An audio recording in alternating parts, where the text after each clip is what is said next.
Talks to teachers on psychology. Talks to teachers on psychology, and to students on some of life's ideals. By William James. Chapters 1-2. Preface. In 1892 I was asked by the Harvard Corporation to give a few public lectures on psychology to the Cambridge teachers. The talks now printed form the substance of that course, which has since then been delivered at various places to various teacher audiences. I have found by experience that what my hearers seem least to relish is analytical technicality, and what they most care for is concrete practical application. So I have gradually weeded out the former, and left the latter unreduced. And now, that I have at last written out the lectures, they contain a minimum of what is deemed scientific in psychology, and are practical and popular in the extreme. Some of my colleagues may possibly shake their heads at this. But in taking my cue from what has seemed to me to be the feeling of the audiences, I believe that I am shaping my book so as to satisfy the more genuine public need. Teachers, of course, will miss the minute divisions, subdivisions, and definitions, the lettered and numbered headings, the variations of type, and all the other mechanical artifices on which they are accustomed to prop their minds. But my main desire has been to make them conceive, and, if possible, reproduce sympathetically in their imagination, the mental life of their pupil as the sort of active unity which he himself feels it to be. He doesn't chop himself into distinct processes and compartments. And it would have frustrated this deeper purpose of my book to make it look, when printed, like a Baedeker's handbook of travel or a textbook of arithmetic. So far as books printed like this book force the fluidity of the facts upon the young teacher's attention, so far I am sure they tend to do his intellect a service. Even though they may leave unsatisfied a craving, not altogether without its legitimate grounds, for more nomenclature, headlines, and subdivisions. Readers acquainted with my larger books on psychology will meet much familiar phraseology. In the chapters on habit and memory I have even copied several pages verbatim, but I do not know that apology is needed for such plagiarism as this. The talks to students, which conclude the volume, were written in response to invitations to deliver addresses to students at women's colleges. The first one was to the graduating class of the Boston Normal School of Gymnastics. Properly, it continues the series of talks to teachers. The second and the third address belong together, and continue another line of thought. I wish I were able to make the second, on a certain blindness in human beings, more impressive. It is more than the mere piece of sentimentalism which it may seem to some readers. It connects itself with a definite view of the world and of our moral relations to the same. Those who have done me the honor of reading my volume of philosophic essays will recognize that I mean the pluralistic or individualistic philosophy. According to that philosophy, the truth is too great for any one actual mind, even though that mind be dubbed the absolute, to know the whole of it. The facts and worths of life need many cognizers to take them in. There is no point of view absolutely public and universal. Private and uncommunicable perceptions always remain over, and the worst of it is that those who look for them from the outside never know where. The practical consequence of such a philosophy is the well-known democratic respect for the sacredness of individuality, is, at any rate, the outward tolerance of whatever is not itself intolerant. These phrases are so familiar that they sound now rather dead in our ears. Once they had a passionate inner meaning. Such a passionate inner meaning they may easily acquire again if the pretension of our nation to inflict its own inner ideals and institutions via et armis upon Orientals should meet with a resistance as obdurate as so far it has been gallant and spirited. Religiously and philosophically, our ancient national doctrine of live and let live may prove to have a far deeper meaning than our people now seem to imagine it to possess. Cambridge, Mass. March, 1899. Talks to Teachers, Psychology and the Teaching Art. In the general activity and uprising of ideal interests which every one with an eye for fact can discern all about us in American life, there is perhaps no more promising feature than the fermentation which for a dozen years or more has been going on among the teachers. In whatever sphere of education their functions may lie, there is to be seen among them a really inspiring amount of searching of the heart about the highest concerns of their profession. The renovation of nations begins always at the top, among the reflective members of the state, and spreads slowly outward and downward. The teachers of this country, one may say, have its future in their hands. The earnestness which they at present show in striving to enlighten and strengthen themselves is an index of the nation's probabilities of advance in all ideal directions. The outward organization of education which we have in our United States is perhaps, on the whole, the best organization that exists in any country. The state school systems give a diversity and flexibility, an opportunity for experiment and keenness of competition, nowhere else to be found on such an important scale. The independence of so many of the colleges and universities, the give and take of students and instructors between them all, their emulation, and their happy organic relations to the lower schools, the traditions of instruction in them, evolved from the older American recitation method, and so avoiding on the one hand the pure lecture system prevalent in Germany and Scotland, which considers too little the individual student, and yet not involving the sacrifice of the instructor to the individual student, which the English tutorial system would seem too often to entail. All these things, to say nothing of that coeducation of the sexes in whose benefits so many of us heartily believe, all these things, I say, are most happy features of our scholastic life, and from them the most sanguine auguries may be drawn.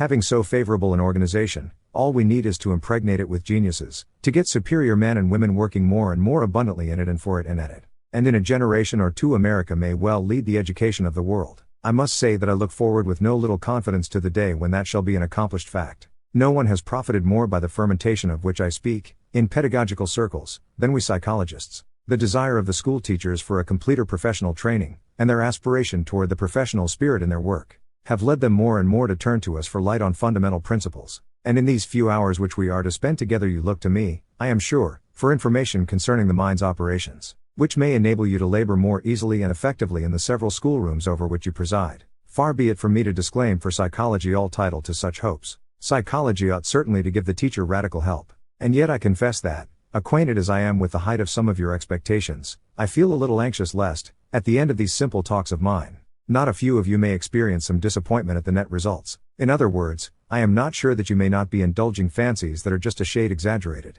That would not be altogether astonishing, for we have been having something like a boom in psychology in this country. Laboratories and professorships have been founded, and reviews established. The air has been full of rumors. The editors of educational journals and the arrangers of conventions have had to show themselves enterprising and on a level with the novelties of the day. Some of the professors have not been unwilling to cooperate, and I am not sure even that the publishers have been entirely inert. The new psychology has thus become a term to conjure up portentous ideas withal. And you teachers, docile and receptive and aspiring as many of you are, have been plunged in an atmosphere of vague talk about our science, which to a great extent has been more mystifying than enlightening. Altogether it does seem as if there were a certain fatality of mystification laid upon the teachers of our day. The matter of their profession, compact enough in itself, has to be frothed up for them in journals and institutes, till its outlines often threaten to be lost in a kind of vast uncertainty, where the disciples are not independent and critical-minded enough. And I think that, if you teachers in the earlier grades have any defect, the slightest touch of a defect in the world, it is that you are a mite too docile. We are pretty sure to miss accuracy and balance and measure in those who get a license to lay down the law to them from above. As regards this subject of psychology, now, I wish at the very threshold to do what I can to dispel the mystification. So I say at once that in my humble opinion there is no new psychology worthy of the name. There is nothing but the old psychology which began in Locke's time, plus a little physiology of the brain and senses and theory of evolution, and a few refinements of introspective detail. For the most part without adaptation to the teacher's use. It is only the fundamental conceptions of psychology which are of real value to the teacher. And they, apart from the aforesaid theory of evolution, are very far from being new. I trust that you will see better what I mean by this at the end of all these talks. I say moreover that you make a very great mistake, if you think that psychology, being the science of the mind's laws, is something from which you can deduce definite programs and schemes and methods of instruction for immediate schoolroom use. Psychology is a science, and teaching is an art. And sciences never generate arts directly out of themselves. An intermediary inventive mind must make the application, by using its originality. The science of logic never made a man reason rightly, and the science of ethics, if there be such a thing, never made a man behave rightly. The most such sciences can do is to help us to catch ourselves up and check ourselves, if we start to reason or to behave wrongly, and to criticize ourselves more articulately after we have made mistakes. A science only lays down lines within which the rules of the art must fall, laws which the follower of the art must not transgress. But what particular thing he shall positively do within those lines is left exclusively to his own genius. One genius will do his work well and succeed in one way, while another succeeds as well quite differently, yet neither will transgress the lines. The art of teaching grew up in the schoolroom, out of inventiveness and sympathetic concrete observation. Even where, as in the case of Herbart, the advancer of the art was also a psychologist, the pedagogics and the psychology ran side by side, and the former was not derived in any sense from the latter. The two were congruent, but neither was subordinate. And so everywhere the teaching must agree with the psychology, but need not necessarily be the only kind of teaching that would so agree. For many diverse methods of teaching may equally well agree with psychological laws. To know psychology, therefore, is absolutely no guarantee that we shall be good teachers. To advance to that result, we must have an additional endowment altogether, a happy tact and ingenuity to tell us what definite things to say and do when the pupil is before us. That ingenuity in meeting and pursuing the pupil, that tact for the concrete situation, though they are the alpha and omega of the teacher's art, are things to which psychology cannot help us in the least. The science of psychology, and whatever science of general pedagogics may be based on it, are in fact much like the science of war. Nothing is simpler or more definite than the principles of either. In war, all you have to do is to work your enemy into a position from which the natural obstacles prevent him from escaping if he tries to. Then to fall on him in numbers superior to his own, at a moment when you have led him to think you far away. And so, with a minimum of exposure of your own troops, to hack his force to pieces, and take the remainder prisoners. Just so, In teaching, you must simply work your pupil into such a state of interest in what you are going to teach him that every other object of attention is banished from his mind. Then reveal it to him so impressively that he will remember the occasion to his dying day. And finally fill him with devouring curiosity to know what the next steps in connection with the subject are. The principles being so plain, there would be nothing but victories for the masters of the science, either on the battlefield or in the schoolroom, if they did not both have to make their application to an incalculable quantity in the shape of the mind of their opponent. The mind of your own enemy, the pupil, is working away from you as keenly and eagerly as is the mind of the commander on the other side from the scientific general.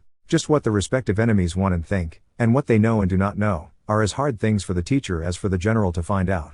Divination and perception, not psychological pedagogics or theoretic strategy, are the only helpers here. But, if the use of psychological principles thus be negative rather than positive, it does not follow that it may not be a great use, all the same. It certainly narrows the path for experiments and trials. We know in advance, if we are psychologists, that certain methods will be wrong, so our psychology saves us from mistakes. It makes us, moreover, more clear as to what we are about. We gain confidence in respect to any method which we are using as soon as we believe that it has theory as well as practice at its back. Most of all, it fructifies our independence, and it reanimates our interest, to see our subject at two different angles, to get a stereoscopic view, so to speak, of the youthful organism who is our enemy, and, while handling him with all our concrete tact and divination, to be able, at the same time, to represent to ourselves the curious inner elements of his mental machine. Such a complete knowledge as this of the pupil, at once intuitive and analytic, is surely the knowledge at which every teacher ought to aim.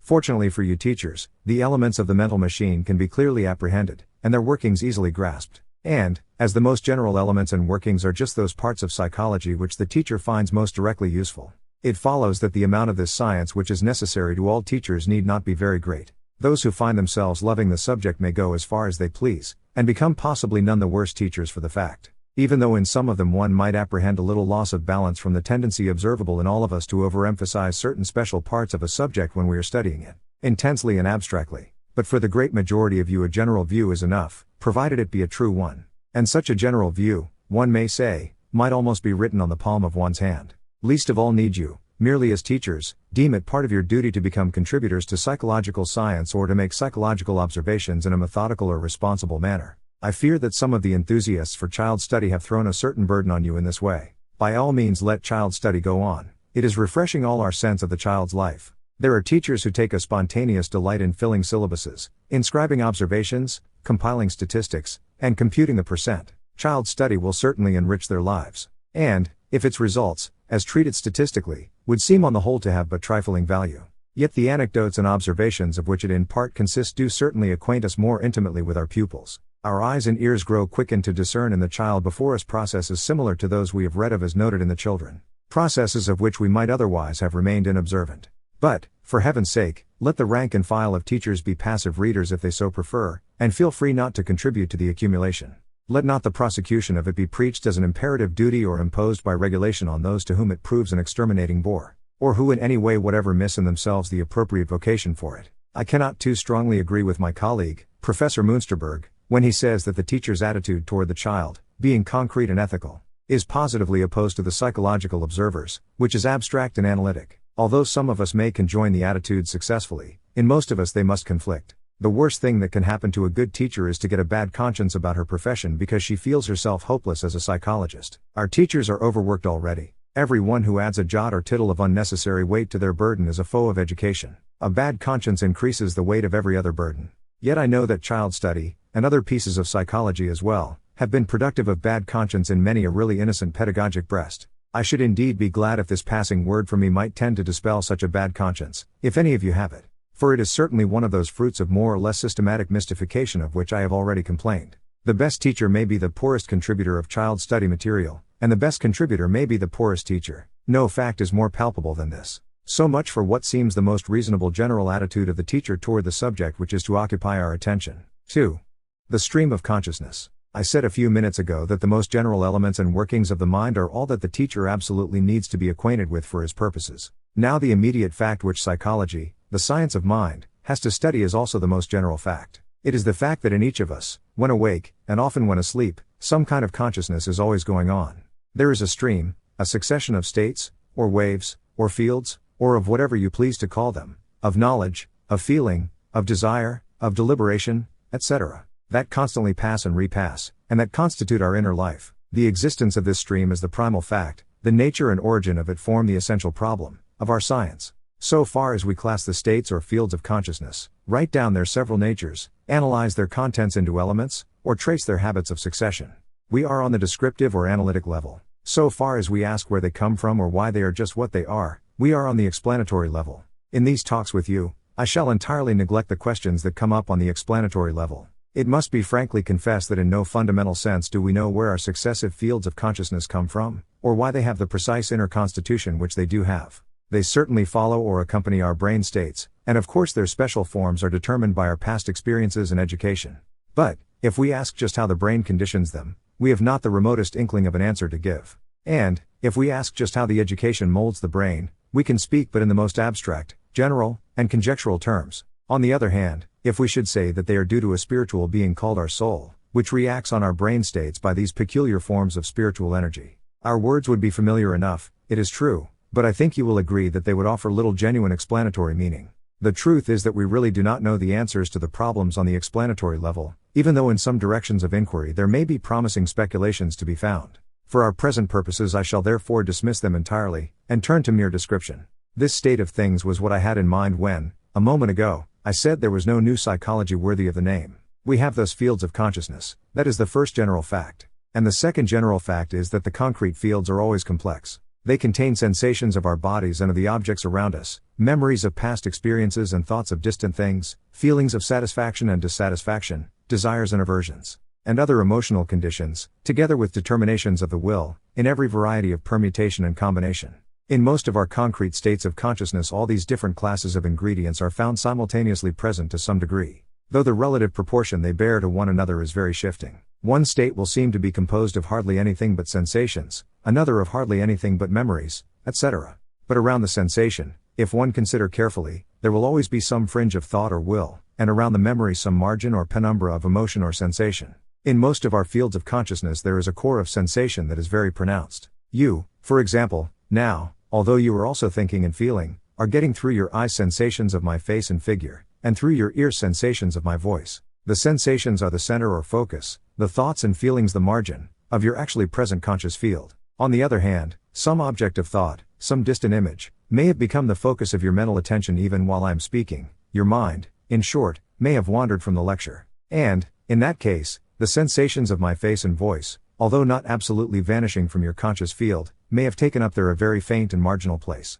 Again, to take another sort of variation, some feeling connected with your own body may have passed from a marginal to a focal place, even while I speak. The expressions focal object and marginal object, which we owe to Mr. Lloyd Morgan, require, I think, no further explanation. The distinction they embody is a very important one, and they are the first technical terms which I shall ask you to remember. In the successive mutations of our fields of consciousness, the process by which one dissolves into another is often very gradual, and all sorts of inner rearrangements of contents occur. Sometimes the focus remains but little changed, while the margin alters rapidly. Sometimes the focus alters, and the margin stays. Sometimes focus and margin change places. Sometimes, again, abrupt alterations of the whole field occur. There can seldom be a sharp description. All we know is that, for the most part, each field has a sort of practical unity for its possessor, and that from this practical point of view we can class a field with other fields similar to it, by calling it a state of emotion, of perplexity, of sensation, of abstract thought, of volition, and the like. Vague and hazy as such an account of our stream of consciousness may be, it is at least secure from positive error and free from admixture of conjecture or hypothesis.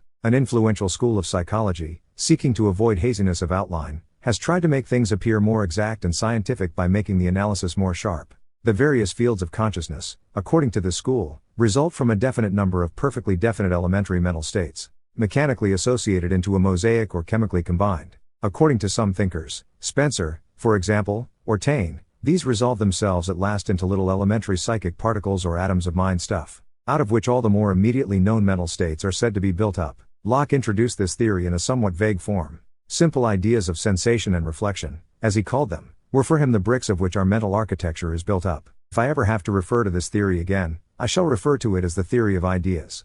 But I shall try to steer clear of it altogether. Whether it be true or false, it is at any rate only conjectural. And, for your practical purposes as teachers, the more unpretending conception of the stream of consciousness, with its total waves or fields incessantly changing, will amply suffice.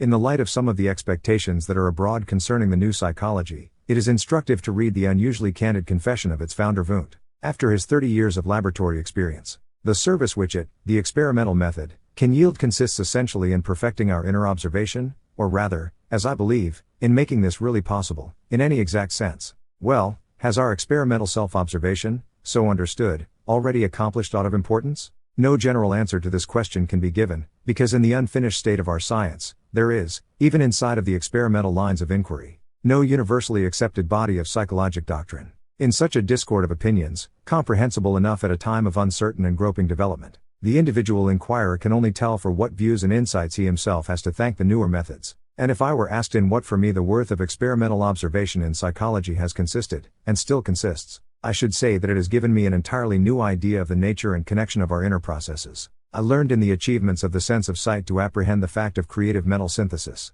From my inquiry into time relations, etc., I attained an insight into the close union of all those psychic functions usually separated by artificial abstractions and names, such as ideation, feeling, will, and I saw the indivisibility and inner homogeneity, in all its phases, of the mental life. The chronometric study of association processes finally showed me that the notion of distinct mental images, reproducerten Vorstellungen, was one of those numerous self-deceptions which are no sooner stamped in a verbal term than they forthwith thrust non-existent fictions into the place of the reality. I learned to understand an idea as a process no less melting and fleeting than an act of feeling or of will, and I comprehended the older doctrine of association of ideas to be no longer tenable.